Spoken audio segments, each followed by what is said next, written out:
Alito, how much you just nato. So, as I promised, we had a little light hike, and while I'm out here, I go to do a little video on some of the Choctaw mythology, some of the monsters and things that go bump in the night. Now, one thing to understand about Choctaw mythology and some of the creatures that I'm about to tell you about, two different stories regarding them. Some say that these creatures existed in our original homeland before their migration, and followed us from homeland to our new home in the off the Gulf Coast. And some stories say that as we migrated, we just simply ran across these creatures, and these creatures actually existed all over what is the Americas. So it's no right or wrong conclusion, but a lot of these creatures you're going to recognize even in Western and European stories and older mythology also that are non-native. Now, the first creature I'm going to talk about is rather interesting. We call it the shumpy. It's a large, hairy, very often referred to as being a very smelly creature that lives in the woods. It's described as being dangerous to be around. It can harm you or kill you if it catches you in the woods. The stories of the Shampe in the Choctaw mythology even goes beyond that. In America, we have the Bigfoot, or something called the skunk ape. Here in Texas, we have what's called the Texas skunk ape. There's a Florida skunk ape. But either way, the descriptions of the skunk ape and Bigfoot are pretty much the same thing as the Shampe. And the interesting about stories like this is it's one thing when you have a creature and you have a mythology on one tribe or one people has a mythology, and it doesn't appear anywhere else. It's a bit different when you have globally descriptions of the same creature. That's when it gets really interesting. I like to study cryptozoology, those things that creatures that we have stories and legends about, just no evidence of their existence. But the Shampe, as in Choctaw America, it's often called the Bigfoot or skunk ape. Another word termed for is the Yeti. If you go to I guess Southeast Asia, they have the Arampindek, which is the same large hairy creature. Now, ironically, in North America, there was at one time an ape-like creature called Gigantopithecus that went extinct. I don't know. Paleontologists say thousands of years ago. Pre-ice age. So we know these creatures did exist in North America, or even around the world. You go to Africa, you still have the silverback gorillas, which you're really considered small compared to Gigantopithecus or the Shampe. So, but it's very interesting that these creatures, the story of the Shampe or the Bigfoot or Yeti, is a global. It's not even a local, but it's a global story. And sort of hints that maybe at one time these things maybe did exist with us, and through climate change or even us hunting, man's interference and stuff. Since in Choctaw stories, the Shampe was a rather dangerous animal. It wasn't a docile creature. It was something that was actually more of a predator rather than anything else. So, but yeah, it's very interesting that the this description is found around the world. So yeah, that's the one of the more common type of cryptids in the Choctaw legend, the Shampe. Now another one that's going to be also you're going to find stories of it again globally. We call it the Oka Nahullo, which roughly translates white people of the water. They're described in Choctaw legends, Choctaw stories, as being a people that live in the water. They have a salmon-like skin, fish skin, very light colored. They're also said to be more predatory. They're predators. Oka Nahullo is described to live in pools and creeks and lakes, and if you get too close and turn your back to it, they will reach you up and grab you, pull you in. Children are at risk. In fact, a really interesting part of the story of Oka Nahullo is often if a child gets pulled in by Oka Nahullo, the child can be turned into a being just like it. So it's one of those really interesting things. European and I guess American counterparts would probably be more like the mermaid type stories. Little Mermaid with the more of a dangerous twist. I think mermaid stories are told again pretty much globally, which is interesting. I'm not going to say I believe in mermaids or anything, but it is interesting that these kind of stories again span. It's not one region; it spans the globe, from Europe to Asia to South America. And so Oka Nahullo is one of those scary ones. If you have children, you could tell the children don't go near the ditch, a ditch full of water, or Oka Nahullo will come and grab them and pull them in. So that's another interesting Choctaw creature. Now this next creature, it goes by two names. It's really the same thing, same creature, it just has two different names. One name is Nalusa Chito, which means the shadow being.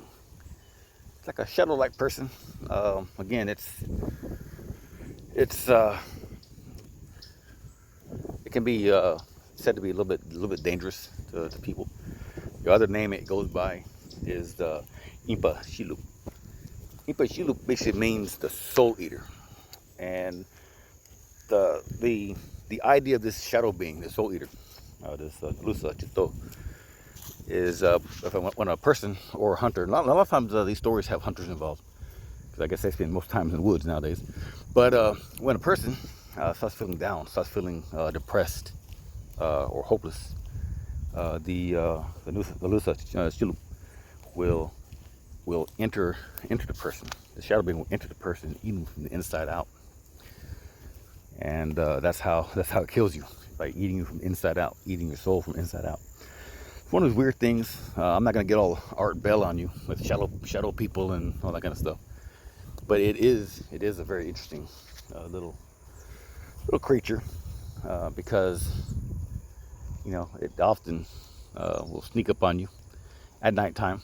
And at nighttime, the worst time for nighttime is the worst time for a shadow being to sneak up on you, because everything's a shadow. So yeah, it's Nalusa Chito is one of those interesting, crazy little things. I think it had a lot to do with the psyche. A person being depressed, being in a dark place, and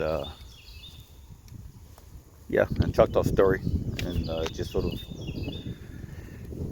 I'm thinking, because I don't really believe in creatures like that, but in Choctaw story and Choctaw legend, it just the depression and hopelessness of a person, it just became its own creature for the most part.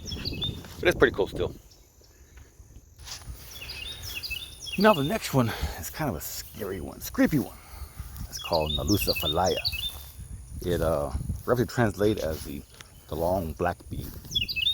This is a man-like creature with a small head, dark beady eyes, and sometimes described as having little pointed ears. It likes to sneak up on people, hunters and people at campsites and stuff like that. And it sneaks up on people like a snake sliding on its belly. So you can imagine Nalusa Falaya being a dark snake-like creature with a man's upper body and then a snake lower body, slithering on his belly, sneaking up on you at the middle of the night. Yeah, that's something very unique to Choctaw stories, Choctaw mythology.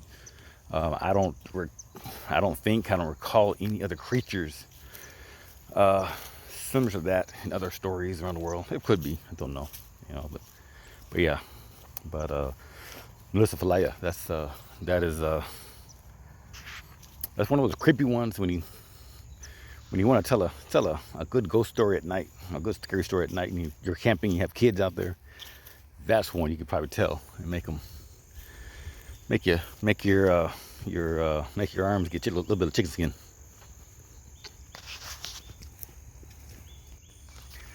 Now this next one, it's a strange one. Only because these little creatures don't really harm you. They're more into mischief and things like that. They also have they go by two different names.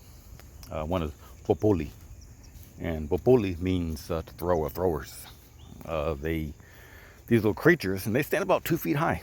They're small little hobbit-like elf creatures. They're about 2 feet high, and they often are said to throw stones, throw sticks at hunters and other people in the woods, and hide. And you hear the little feet scurrying around, and as rocks and sticks sort of hit you, pelt you, and everything. Another name for these little 2 foot high creatures is Kowi Anukasha, which basically means forest dwellers, or those who dwell in the forest dwellers. Mostly they live in the woods. Now, I might get this wrong. If I remember right, the Hopai or the Aligchi, yeah, Hopai. Anyway, it's often said that the magic practicing the shaman or the medicine man of the tribe would often go out into the woods when there's a sick person in the village. Go in the woods to find a cure, and the Kowi Anukasha would often help him find the medicine, the herbs needed for the cure the sick person in the village. Stories I've heard, but yeah, it's just something interesting though. Other than having your random stories of elves and leprechauns and stuff. In New Zealand, there was a couple years back. There were some paleontologists that were in some cave doing paleontologist stuff, looking for civilization, and they ran across bones and other little bone fragments and skeletal remains. And once they put it together, they did run across they thought maybe it was children, but it was like a 2 foot high people. They're like 2 foot high. They gave them a nickname of, they call them the Hobbits. Now, there was a tribe in New Zealand, local tribe, and one older man, just a couple years ago, I'm sure he's probably passed away by now, but an older man told a very interesting story of when he was a child. And I think I want to say, if I remember right, his father told him that these little 2 foot high creatures would often go into the village and steal their babies and take it back to their village. And I can't remember exactly why. Did they keep them for themselves or to eat them? I don't know. But make a long story short, this old man said that his father told him that his village actually went up to war against these little creatures and had them trapped inside of a cave, where they end up killing them and smoking them, and basically killing them off. And the old man believes that the cave that the paleontologists found the little 2 foot high man bones was that cave that his father was talking about. So it's very interesting. And this is we're talking about, you know, rather recent. We're not talking about hundreds of years, thousand years. This story was like, you know, within 100 years ago. So very interesting. But yeah, and the Choctaw stories, Kowi Anukasha or Bohpoli, either way you want to call them. These were 2-foot high creatures, beings, little men, that lived in the woods, and will often be just more mischief stuff going on. Throw stones at you, throw sticks at you, sneak in your camp, steal stuff around, you know, steal your stuff, that kind of thing. So nothing too sinister. But also it's also sort of mentioned sometimes at night you can hear them skirting around or see their eyes shining in the moonlight in the woods, looking back at you. A little creepy. Now the last one is a strange one. It never, and in all the stories and stuff, it never harms anyone.